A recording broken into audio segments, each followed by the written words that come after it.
So the next side we want to look at is the comfort zone persecution. This is something that we were sharing some things on, and Chris brought this out. And it's just the idea that when we understand that, the martyrs, we think of all the persecution and the things that are going on. We think of Iran and the underground church and things that are going on over there, and how, they have to keep everything so hidden and quiet.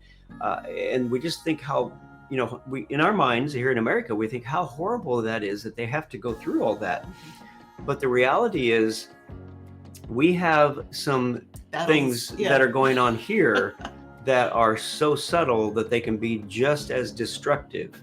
Because when you're in an environment where, you're having to really push through hard and you just know what you're doing in terms of, you're going to a meeting where, if you got caught, you could be jailed or worse. Versus here, what we wind up running into is apathy and complacency.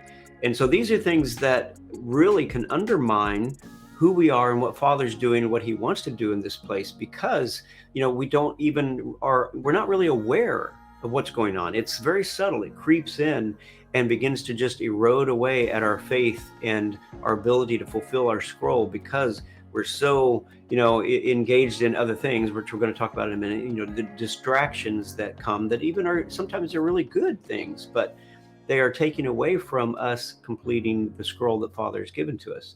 So I want to read this verse, Ephesians 5:14-17. It says, "Therefore, he says, awake, you who sleep, arise from the dead, and Christ will give you light.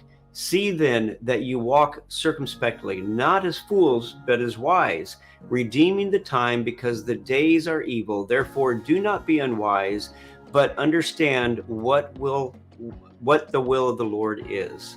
So this is, just us waking up and understanding that we really need to be aware that we are not without our persecutions. They just come in a different style.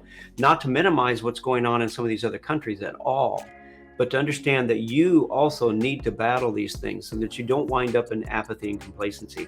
Now, a lot of people, when they hear us talking about some of this stuff, they get it confused with when we start talking about rest and, really getting into that place of rest, that they will confuse that with apathy and complacency, and they begin to operate in that, not understanding that if you're in true rest with the Father, he's going to show you what to do next, and he's going to give you the provision that you need in order to do what it is you're here to do.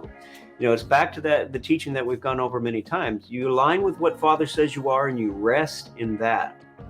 When you rest in that, you will then find that you will attract the things that you need in order to accomplish your ultimate impact in the earth, your scroll. And those are the things that we talk about. It's not an apathy and a complacency. If I were in that place, none of this would have happened. I've been working on building all this for the last 2 weeks, and it didn't happen by itself, by me sitting on the couch being apathetic and complacent with, hey, I'm here, I'm good. No, it came from a place of resting, and then as Father was showing me what to do next, I just stepped into it. And so most of it I did from a place of rest.